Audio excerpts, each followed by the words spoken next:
Hey everyone, I am Yvette Lloyd, host of Life Her podcast.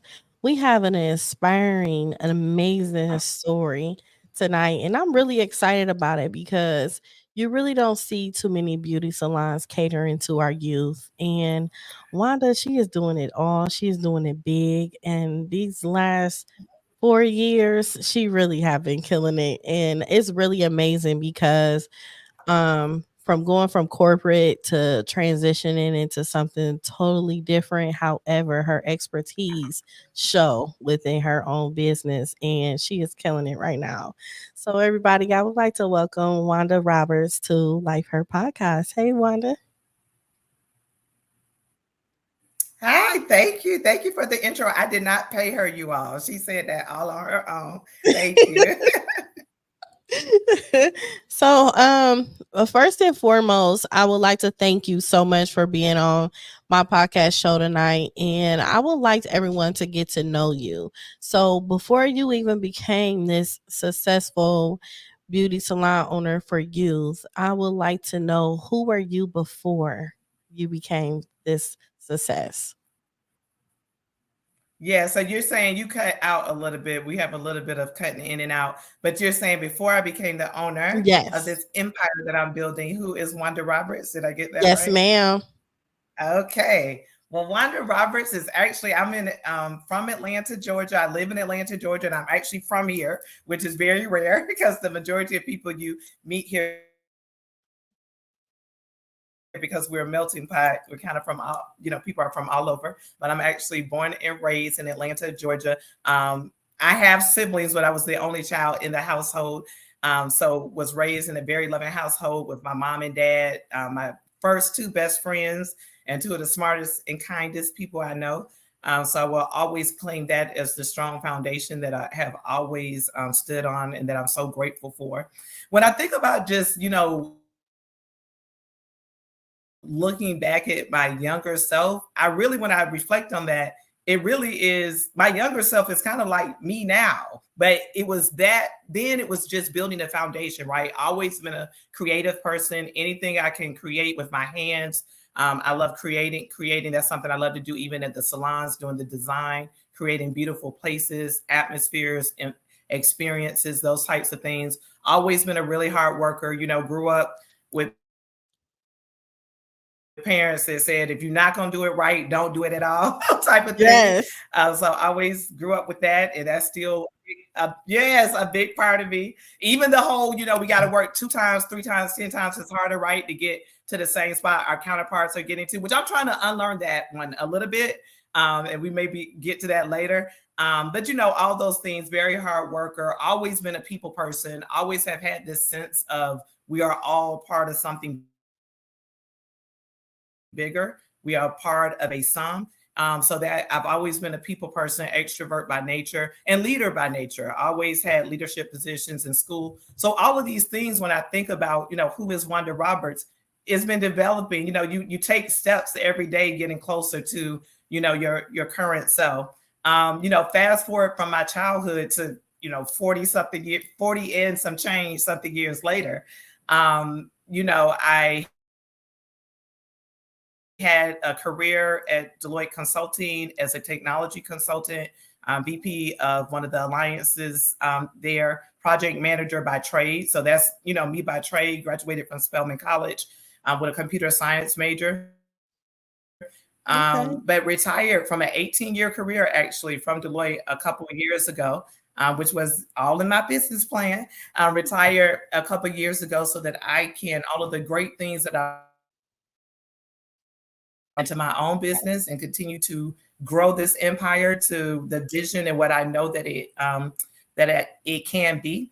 But out of all of the great accomplishments, roles, titles I have ever held in life, my biggest accomplishments and my favorite roles are wife, daughter, and mom. So Oh, those are, oh, thank you. I appreciate that. So those are the roles that really keep me going and are the reasons for everything that I do. wow. That is amazing and it's really inspiring. How was the transition from you to go from corporate to you being a self-made business owner? Because it's kind of different. You have a lot more on your plate also when you running your own business. So how was that transition for you? Yeah, the transition, I'll answer it is twofold for me. One, just the very tactical, how did I even get to the point to be able to transition, right? So in my business plan, I knew that I wanted at least two salons open for me to be able to retire. So I actually, the last, 2 years of working in corporate America, I had started my business. So I started well, actually, no, I went more like 3 or 4 years actually. So I was doing my business, building up the salon, as well as working at a very challenging job that is almost a job and a half itself. I was doing that at the same time. Very, very hard. I don't even know how I did it when I look back on it. But the reason I did do it is because to me, it was a foolproof plan. I was able to still keep my very, very good corporate America check so that I was able to, do my part of supporting my family. And then nights, weekends, late into the morning, I'm working on the salon and building it up to where it needed to be. So tactically, because a lot of times one of my friends always says people love the shine without the grind, right? So they Girl, see me yes. with all these salons now, but they don't know, like, yeah, but I used to be working around the clock to make this happen. But to me, that was the foolproof plan. And I believe the whole walk out on faith and all of that. I believe all of that, but I also believe we have to be smart on how we do things. And Georgia Power, they like, but we still need this money. We need this money, Yes. right? So that was the tactical way I was able to exit out of corporate America. Now the transition, just from a mindset, adjustments, etc. That was very interesting. I think it had phases to it. One, I miss the people that I work with, but I don't miss the rat race, the grind, right? That's why I wanted to get out of it. I'm very proud of my career, and it afforded me so many great learnings, so many relationships that will last a lifetime. And I'm and even a lifestyle. So I'm very proud of it. I wouldn't change it, but I do know how many of us work in corporate America. I believe it is killing us, right? Yes. Like you cannot be in a pressure cooker year after year after year after year, working around the clock, deadlines, etc., not taking time to breathe, not taking time to just really like disconnect. So I wanted to get out of that because I had kids later in life. I wanted to make sure I was very present with my kids the way my parents were. I did not want to fail them on that. It's this thing of giving them all this stuff, but they're like, but you weren't there. So that was not even an option for me. And I just wanted to make sure from a health perspective, I realized like I'm taking years off my life. Like it was that deep for me, the longer I just keep myself for decades and decades under this pressure cooker. So that was very easy for me. And I would tell you, being able to get up and craft your day is the biggest freedom you can ever have. I almost feel like when I get this salon to where I wanted to be, I said, I'm going to be the corporate America Harriet Tubman. I'm going to go back and get people like, come on, y'all, be free. Be free because, honey, and then you get used to those checks. You get used to this, and then it's like you're stuck, but you're miserable. Like, so many people that's in corporate America that's miserable. And I'm not saying everyone, Yes. some people it works, they have the right job, love it. I'm not knocking corporate America, but for the people that had that little itch in them where it's like, it's something bigger, it's something else I'm supposed to be doing. It's another way that God now wants me to use my gift.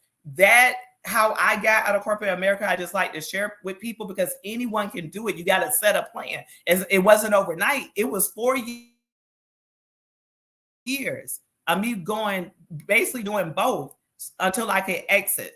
So I was very intentional on having at least two salons open because my thought process was one salon I could keep stacking money to open up the third salon, and then the second salon I could draw a salary from. So that was my mindset when I did the business plan. But I will tell you I don't know, that little voice in us, I had a real transition of this little voice that was like,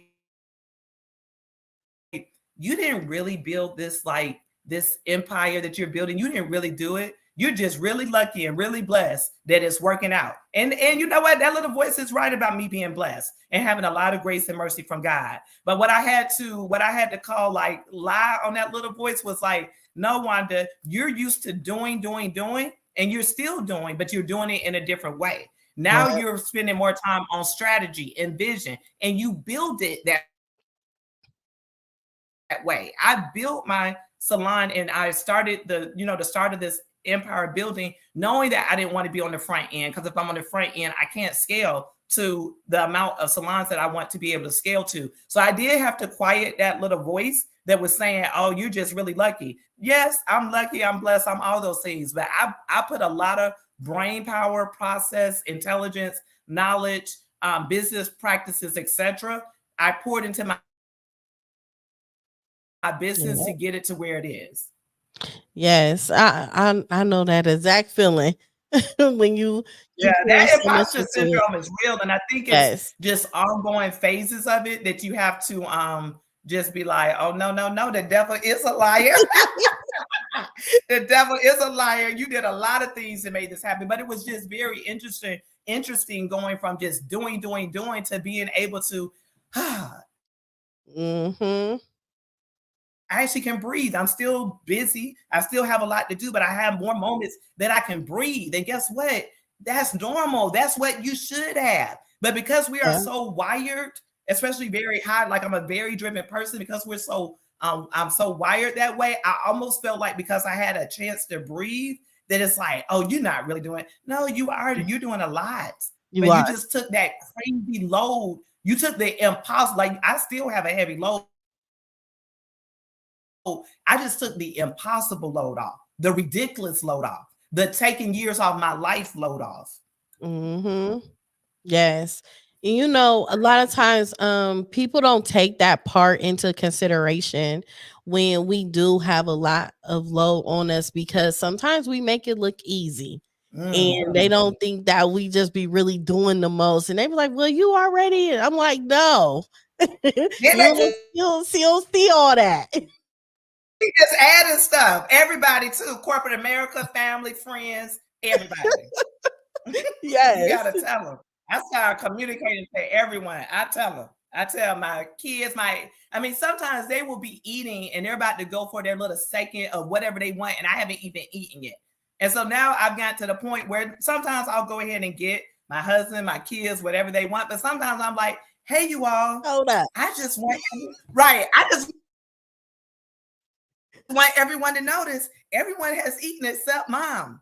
So let me eat first, and maybe y'all go get whatever y'all want, or I'll circle the block after I eat. Like I'm getting better about doing that. I'm getting better. Like my husband is amazing. He's a very hands-on father. I mean, I could not ask. Well, I can't ask for more, but I am so grateful for who he is. But I even have to tell him, like, I have so many things I just kind of take on as mom that I'm being better about, like, no, dad can do this. And it's okay. Dad can do this. Don't ask me any questions. Don't ask me a million questions, because then that's like me doing it. But just being more intentional on not putting so much stuff on myself. And I think women do that in general. And I feel like Black women, especially because too many of us are single moms, unfortunately. I'm not, thankfully, but so many are. It's just an insane amount of pressure It is. that women have on them, and then that we almost, society, because of the expectation, we almost do it to ourselves. I don't call, like, hold up, y'all, Yep. I need a minute, I need some me time. Okay, I'm going out for lunch, nobody call me, nobody bother me. Like just those very real things that we need for our mental health and for our sanity. Mm-hmm. Need that pause and pray moment. Yes, that one. So I try to get more and more. The older I get, I'm gonna keep trying to get more and more pause and pray. you better. Baby, because it's real in the field. It's real Yeah. out here. Girl, listen, you gotta do that and not lose your sanity, okay? It's for real. Because then you know what I noticed? Because then when you're short tempered and you're snappy, everybody's like, "Ooh, what's wrong, girl?" Oh, because I had too much on me. So if y'all want me to be like nice mommy, nice wife, pick this up off my back, get this for me. Oh, can somebody help me with this? So it's just like that is a real thing that I'm continuing to learn how to be better at that. Yes, that's good. I'm happy that you are. So a lot of people don't understand when you are making money, you got to spend money. So Mhm. when you're doing it, it's best to utilize the funds that you are making and put it back into your business. And some people don't understand that because the money that they make, they spend it on other things and not knowing Mm. you got to help your business grow. Can you give us some advice on the strategies that you've done? Because I had saw that you reinvested back into the salon. Oh yes, yes, yes. So that's part of what I even started to speak about even exiting corporate America, right? Like I knew I had to have at least two salons open before I left. It ended up being that I had three salons open before I left, which put me in even a better position. But funding is very real in business, and a lot of times I will even say, I mean, in general, but I would say with African Americans, this thing of like you're gonna go to the bank and get this big loan or this big grant is gonna fall on you in your lap, and you're gonna. That's just okay. So I'm sure it's some people out there that happens to, but I can tell you that's not even that's like one out of like 20,000, I would say, like Yeah. easily, right? So Yeah. we have got to have funding. We have got to have funding. If anyone that is interested in being an entrepreneur and having a business, you have got to have funding. Now there are some, and you have that means saving your money to have funding. Let me be clear on that. So Yes. there are some businesses if you just want to start now, you don't have that much money, go Google like low entry businesses that you could start for 5,000 or less or something. But in general, you're going to have money to be able to start a business. So Leighton, that's my husband. Me and him have always saved. We always have pulled our resources together. We planned for being able to make a move like this, and we pulled our resources together. So that means saving, and that money that we were able to start the salons with, that wasn't saving for a year. That wasn't saving for 5 years. That was savings that me and him had been doing even before we were married, and then additional savings that we did once we were married. So I also think we live in this microwave phase where it's like it's like, oh, I saved. I didn't spend as Yeah. much as I usually do this year. And then all of a sudden you think you're supposed to be a millionaire. Like, no, it doesn't work like that. So saving money, having, just being financially savvy. I'm a big believer that God will never trust you with more if you're not already taking care of what you have. So I think that that's a real energy force. And then to your point, reinvesting. So the reason I did a very high pressure job, and then I'm ordering supplies for the salon at midnight and 1 a.m, is because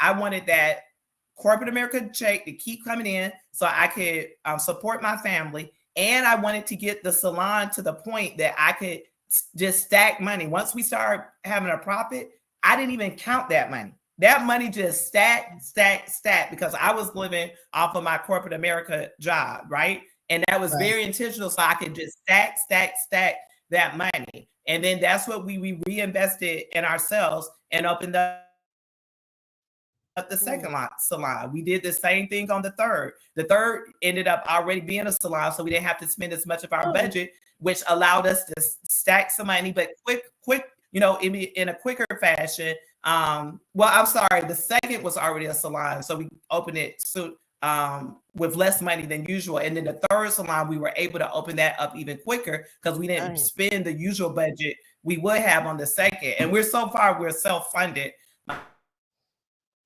My husband and I for the salons, which I'm actually very proud of that. But it's being very intentional. Like right now, our Mm. third salon, we went way over budget because COVID prices were more, etc. So we know like we're a little over leveraged now. We got to really save money. Now, see, people would look and say, oh, they got 3 salons, they rolling, right? Yeah. We're good. But guess what? If we're not careful, we can have a very good thing where all we have to do is copy and repeat Yeah. right now. But if we go say, oh, I want to go buy this car, and we want two luxury cars, and oh, let's go buy this, and oh, let's go to the Louis store, baby, you can mess up a good thing quick, and a lot of people Yeah. do. So yes, we are very blessed and we do well. But right now, to be honest with you, this is the real part of entrepreneurship. These last couple of years have been tight for us because we're making sure we don't break this like golden equation that we have created. We want to make sure we don't break it. Like if we had to cash in on investment both of us made on buying a house together, a rental house together, we cashed in one of the houses to be able to open the salon that's opening at the end of the year. Because if we were not able, again, choices from the past, right? Yeah. If we were not able to cash in on that investment, I'm being totally transparent, we would not be able to open up a fourth salon right now because we're still digging ourselves out the hole of how much we went over budget on the third Wow. salon. That's the real part of entrepreneurship. Now, once I get to this fourth salon, I'm like, and it's going to take about a year to get that to the volume that will create like the type of profit we need. From there, I will be like, okay, we rocking and rolling now. Because now, guess what? I'm back to the model of I have one salon that I can just stack the money, don't even touch it, right? And I'm just kind of saying that conceptually to understand it may be one salon and half of another salon, right? Yeah.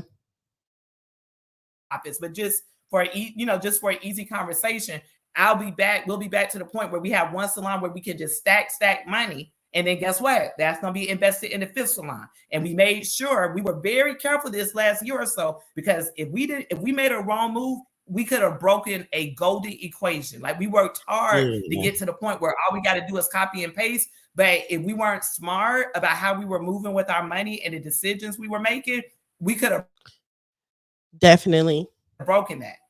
And it was a struggle. Like I keep saying 3 and 4, I think will be the hardest ones for us from a cash flow perspective. But after that, we gonna make it do what it do. It's on, baby. But those are the real things of entrepreneurship, right? That I think you're getting at. A lot of people will sit back and say, oh, they got 3 salons, they good. Oh, y'all don't know. We back here like, oh, okay, we're gonna have to wait on that. Oh, okay, we're gonna do this now because we're making sure that we don't drop this amazing opportunity that God gave us. Yeah. But the thing is, you're planning, you have a strategic plan for you to be able to have residual income coming in and have everything work at flow. A lot of people don't plan, they just do. So for you to know your numbers and strategize like that is amazing, because that's what a lot of us lack when it comes to us owning a business. And then we're wondering why we are at a standstill, because we not really taking the time out to sit with an accountant, sit with a lawyer, and sit with a architect, and just sit with these different individuals for us to be able to strategize and know what we can afford, and then we can map out how much money we could have coming in and what we will have coming in. So that's a lot of that is important. Oh yeah, that's a real. I mean, what does the Bible say? Without a plan, the people perish. Like that's a real. And I would tell you one thing: when people say they want to start a business, but they won't even sit down and write a business plan, I'm like, yeah, you're not ready to have a business. Like if you're not gonna sit down, invest the time, and write out and plan your business, you're not ready to start a business. Because if you don't go into a business without a plan, now you gotta, ebb and flow, etc. But you at least need a plan going in. And I will say, from a funding perspective, to me, the simplest way I can explain it is have a side hustle, have steady income that comes in, have a side hustle. Do both until your side hustle can become your main hustle. That's it. Because a lot of people, this is something else I will share. If I would have been dependent upon the salon to live off of, to draw a salary, COVID hit 1 year into me opening my first salon. We had just turned a profit and COVID hit. And I'm like, oh Lord. And a lot of people need to realize some businesses, you need to be prepared to not even make a profit the first year of a business. That's that's the other thing. That's facts. A Yeah. lot of people aren't prepared for that. When I see people's stores open and close, one, I'm always a little sad because I just know that was someone's dream, that was someone's a lot of money, they put into it. But what it makes me know though is they did not properly plan, because you should have enough reserve to last you at least 1 year as when you open a business, because you pretty much should be prepared for, I might not even break a profit the first year. You should be anyone going into business should be prepared for that, particularly when you're going out and getting a storefront. That's right. true. You should be prepared for that. And it's just like, I would advise having a steady income, and like I said, working that side hustle until, so you can just stack money, because living is very expensive right now. And I feel like if you don't create a side hustle where you can just stack that money, if you're dependent upon that main hustle to just be able to continually stack, that is very hard to do. Human nature, right? I want to go have a good time. I want those cute shoes. Oh, the kids want this. I want to be able to give them experience. The list goes on and on. So you need to carve out something. You got to carve out something that generates revenue that you like. I'm not touching that. I'm going to stack this because one day I want to be able to tell these people at work that's getting on my nerve, deuces. So that can't be the Louis money. That can't be the Trip money. So it's like, how bad do you want it? Do you really want to go chase your dream? You really want to be out the rat race? Well, if you do, you're going to have to sacrifice something. And I like to dress. I have ridden in almost every luxury car you can think of. But guess what? My husband is brilliant at, we'll get it when we can afford it. We'll get it when we had the money to get it. Actually, this last time, right before I was about to retire, my Mercedes got flooded when we were opening up the first salon. And so when I'm deciding what car I'm going to get, he was like, well, don't forget, you said you want to retire in a couple of years. And I was looking at different cars, and he'll remind me, that's not a retire in a couple of years car. And so I listened to him, and and my car is still very nice, but I made a decision to not get the Mercedes, the BMW, this, because I wanted to be able to retire and do that. And me and my husband are very good at whatever is each of our superpower, let that person lead. Like, he grew a business in real estate. He has 30 something properties, and he was driving around in a Toyota 4Runner for a long time till the wheels fell off. But guess what? He was buying houses. So that's the other thing. And look, I like nice things. Even with me not going to get the BMW and the Mercedes this last time, guess what? It doesn't mean I'm never going to go get it again. But it means I'm probably not going to do it again until I can just pay cash for it straight out. That's kind of where my mind that part is now, because and this is the other thing too. I took a for real pay. I'm not drawing a salary from Princess Hair Pizzazz right now equal to the money I was making in corporate America. That's the other thing. Again, everybody wants to shine without the grind. But I do know sometimes you got to slow down to speed up. So even though I can't pay myself right now what I used to get paid in corporate America, when I pour this mind power and this experience that I've gotten from working at the biggest consulting firm in the world for 18 years, when I pour that into my own business, I'm going to be able to pay myself one day X times what I'm getting paid. But I can't do that right now. I can't even pay myself right now what I used to make 2 years ago. But that's okay, because I'm being strategic and slowing down and taking a bet on myself, because I know where I can take this thing. These are the real parts of entrepreneurship that people just like to put on blinders. It is. But you're doing it though. Well, you both are doing it. You and your husband, y'all are doing it. So tell me. I appreciate that. So what made you think of having a hair salon for young girls? Yes, because it's just, you went from corporate working with the big dogs, and then you just like, oh, let me get these cute little girls together. That's a good question. And never would I have thought I would have a salon. I'm not a stylist. Right. I always tell my stylist, like, even though I'm not a stylist, I am a Black woman that's been getting my hair done for 47 years. So I do know a little something, but I am not a stylist by trade. I can't braid. Right. I cannot scalp braid. I can like single braid, but I cannot scalp braid. I'm not a stylist. I'm bringing the corporate America business side to the table. But how I felt in one, let me step back. One, I've always had an entrepreneurial spirit. My parents have always had like little side hustles, always said like as long as you work for someone else, you're living their dream, not yours, that kind of thing, right? So I've always had an entrepreneurial spirit, but just was like, you know how you're like one day, one day, one day, Yep. and so I've always wanted to kind of have my own, and then I fell into this particular business because I had a lot of different business ideas. Me and my husband, we did this one because we thought this was the surest bet. We actually had a lot of different ideas, but we were like, which one do we think is most likely to just hit and take off? And we were like, this one, because it's a real need. And that's the other thing for businesses. You need to be solving a need. You need to be solving a need, solving a problem that people do not mind spending their money for. But my oldest daughter, fighting with her, washing her hair. By the time I take her hair down and wash it, honey, we both need a break from each other. Once we take the break and start back, I'm like, this is a whole day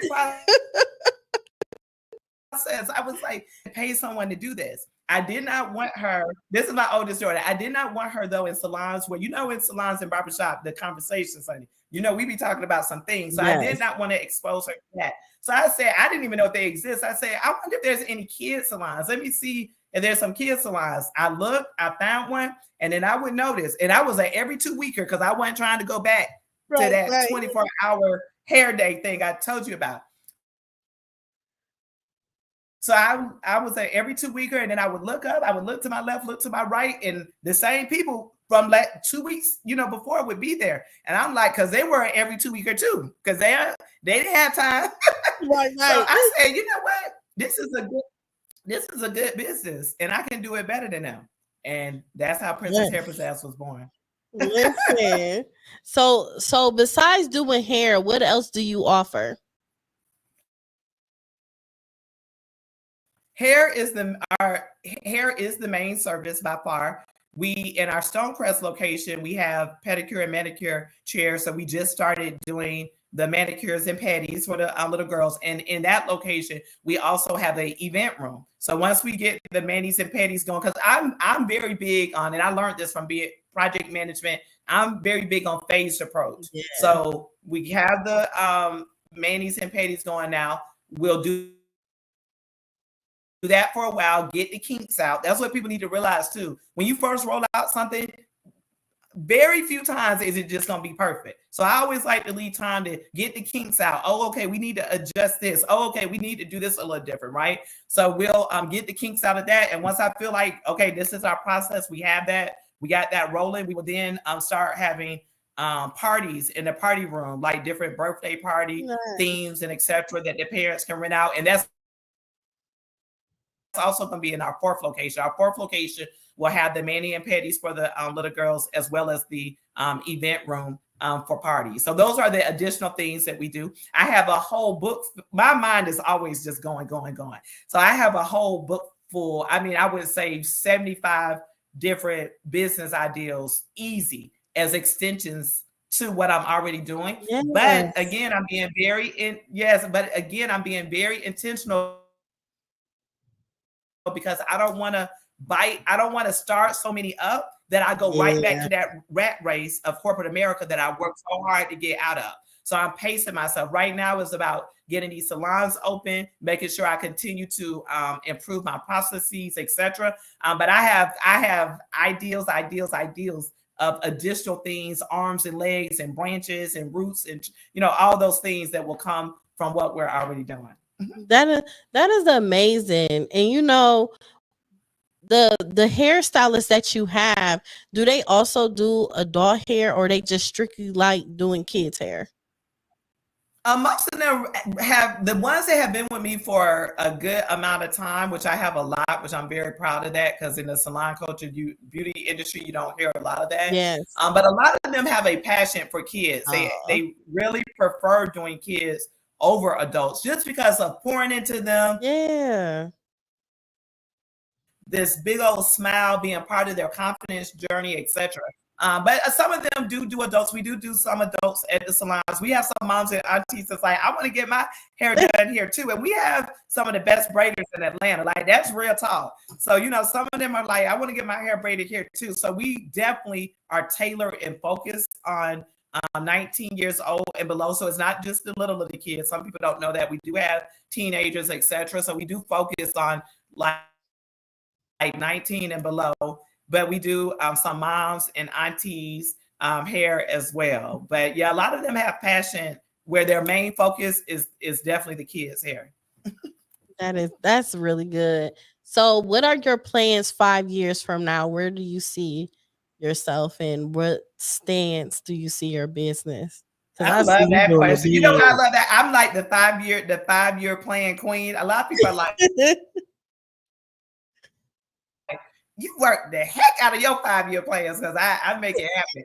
I make it happen. But yeah, 5 years. I will tell you, we already have literally mapped out on a map 10 Metro Atlanta locations. So in 5 years, I want to be able to open at least one a year. That's my goal. So if we say that, that means I should almost be there. That means I should be at 9 around 5 years, right? Because the fourth will be open by the end of this year. So we do one each year for 5 years. That'll put us at 9. So I plan to have 9, maybe 10 open by then. And then I also, by that time, plan to, I don't know if I will have it in motion yet, but I definitely plan to have a very solid plan for a franchise model because my vision is to open 10 Metro Atlanta that will be owned and operated by me and my husband, and then to go into the franchise model outside of Georgia. And I don't want to operate those because, again, I'm being very intentional about not trading one poison for another. Yes. So I don't want to operate the ones outside of Georgia. For that, I want to have a franchise model where we have people that have franchises around the country. And that's how we continue. That's how I want to expand nationally. So that's where I see us in 5 years. I pray I have created careers and not just jobs in the beauty industry for a lot of these braiders, which I tell them they are artists. They are hair artists. So I'm very proud of that. So in 5 years, I want to continue to see them grow up through the company. I brought a lot of the corporate structure that I learned being in corporate America to the beauty industry, to my company. So I have a district manager that's my right-hand person, and she helps me to oversee all of the salons. And then in each salon, I have a salon manager, an assistant manager, what we call a salon lead, which is basically assistant manager in training. So I'm always working on my succession plan. So meaning when I open up this 4th salon, every time I open up a salon, I pretty much know who are going to be my leaders for the next salon. And I always have people that have moved from previous salons to the next salons, which have helped me kickstart quick, because then I already have people in the building that know the Princess Hair Pizzazz way, that know the process, that knows the tools, right? So I've always, because a lot of people, it's a lot of us out here that have great businesses, but I have found like a lot of us don't know how to scale. Because one, if you're needed on the front end, you're not gonna scale beyond 1 or 2 because you're only one person. So that's number one. If you build something where you're needed on the front end, you might as well know you can have a great business, and maybe that's what you want. Yeah. But if you want to be able to scale your business, you're not going to be able to do it that way. So that's kind of how I've done the things that I've done, like always thinking about who are my next leaders. Every time I meet I have a monthly meeting with all of my leaders across the salons, and I always ask them, who's the shining stars? Because guess what? If we're not identifying the shining stars and giving them opportunities within the salon to start learning how to ring people out, learning our processes, etc., then when we open up another salon, we don't have anybody that's ready to go. We haven't been incubating our next set of leaders, right? You can't wait. You can't wait to get ready when you need it. You got to get ready before. Right. So those, that's a big thing that I have done when a lot of people are like, how have you done this? Like, how did you do this? How have you done this in such short time? How did you get the people to do it, etc.? It's a lot really that I learned from corporate America. And I realized like, I really got a Harvard business training working at Deloitte. Like the partners that I worked for, the teams that I had to lead, the projects I was on, and the problems I, helped lead the solution to solving those problems. I learned a lot along the way. And that's one thing about knowledge. No one can take knowledge from you. No, they No one can't. can take knowledge from you. And a lot of people too, they're like, I don't want to work for anyone, etc. Guess what? It don't mean you have to do it forever, but there's a lot of lessons that can be learned. Mm-hmm. Baby girl. So I have learned so much in those 18 years. I know it, but there's even times when I hit a roadblock in the road in my business, and I'm like thinking, I'm like, oh, I know what it is. Oh, I remember this time on a project, or I remember this time I had a resource issue and I had to do this. Like there are so many things I draw from my 18-year consulting career that are applicable to my business, because no matter what the service is or the product, there's so much in a business. There's parts of the business that's just business. No matter what you're selling something, right? A product or a service. And there's core functionalities that's just running a business. And I realized, like, wow, you actually know a lot about running a business, and that's what's gotten me to where I am. Now, the flip side of that, though, is I'm a generalist. I know how to run a business and all the different threads in the business you need to think through. And that's what's gotten me to where I am. But guess what? What I do recognize, in a big focus of mine now in the next couple of years, is what has gotten me to where I am will not get me to those 10 salons that I talked about, or the franchise model that will take me nationally. Because now what I'm focusing on is, I know enough of legal and risk, but I'm not a lawyer. So now how do I tap into expert legal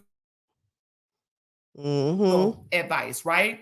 I'm not an HR person, right? I know about, general people processes, etc., but I'm not an HR expert. How do I tap into that? So now I'm firming up. Over the next couple of years, I'm focusing on really, really taking all my processes to the next level, taking all the knowledge and all the main business functions to the next level. Because if I don't do that, as I continue to open salons, my risk exposure is going to be exponential.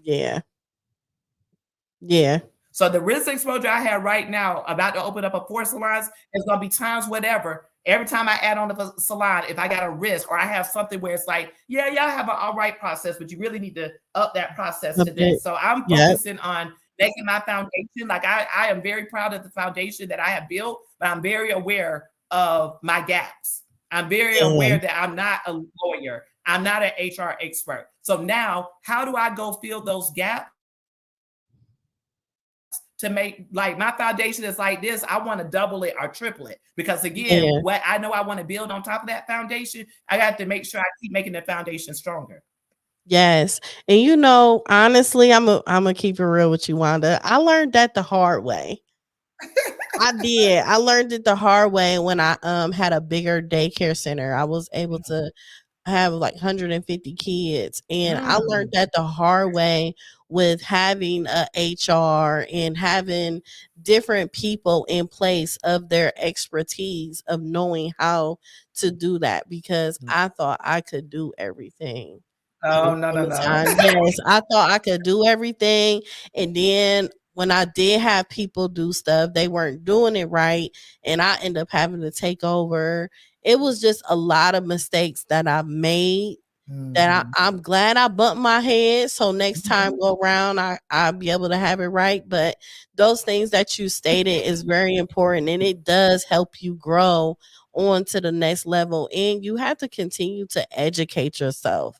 You can't just be oh my God, yes. You can't sit and be comfortable. Like, it's never a time to be comfortable. You always have to get up and educate yourself, keep your health together and everything for you to be able to all of the sustain and things. continue to go. Yes. You do. Well, congratulations. Thank to you. that you had a daycare with 150 students, because that's no small feat. That is no small feat at all. But yes, you have to, that foundation is strong, and it's like what got you to a certain point will usually not get you forward. And that's the mistake a lot of people make. Yes. I'm proud of the point that I've got my business too, but I'm very clear on, I can't get it to where my vision is. I can't get it without pulling in expertise. I mean, look at the greats, look at Oprah, look at MJ, all of that. They do what is their superpower, and then they surround themselves with other great people that fill their gaps. Yeah. You know, what's the saying? I'm gonna murder it. What is it? If you don't want to go far, if you don't want to go far, go alone. But if you want to go far, go with others. I murdered that, I think. But that's the you know, the thing. But that's what that's about. No, That's true. knowing that you don't know everything, no matter how smart You or don't. You don't. brilliant you think you are. No one knows everything, not even the greats that we look up to. Oprah, Michael Jackson, Michael Jordan. Like, please believe they have people around them that fill their gaps. Yeah. And you got to identify those gaps to be able to fill them. Yeah, you do. And you have to, it takes a lot of accountability as well for you to even just keep going. And I love how like you have a lot of discipline. And I like that about you because you actually, you know, you take your time, but at the same time you want it bad. Oh yeah. That's in me. That's definitely in me. I'm you know, one thing I know is one of my superpowers, and that's another thing too. You have to know what your superpowers are. Mm-hmm. You got to know what your superpowers are. But yeah, that's one of my superpowers. I think I came here with that, and then my raising probably just did it times 10. You know, the hard worker. You gotta work hard. If you're not gonna do something right, don't do it. Parents just made it go to another level. But one thing I know about myself is no one will ever out effort me. You might tie, but you never gonna out effort me because baby, I go But hard. it's natural. It's natural in you though. It's natural. Can't nobody take that part of you away. It's just you're I go naturally hard in the gifted. paint. Yeah. Thank Like you. catch me if you I'm can. very driven, and because I'm very driven, but you know, it's know thyself too. Because I'm very driven, and I love that about myself, and it has taken me far, and it will continue to take me far. But you hear how I keep saying I wanted to make sure I didn't trade one poison for another. I have 75 ideas easy in a book about branches and expansions of what I could, you know, do additionally with the salon. But I have to often tell myself, not now, bite off consumable chunks. Because there is part of me that's like, oh, let's go do all of it, right? Let's go do all of it right now. Mm-hmm. But I have to manage myself. So I often tell my team the same things that make us great can make us not so great if it's not metered, right? So that's one of them for me. I'm a very driven person, and that's what has fueled my success.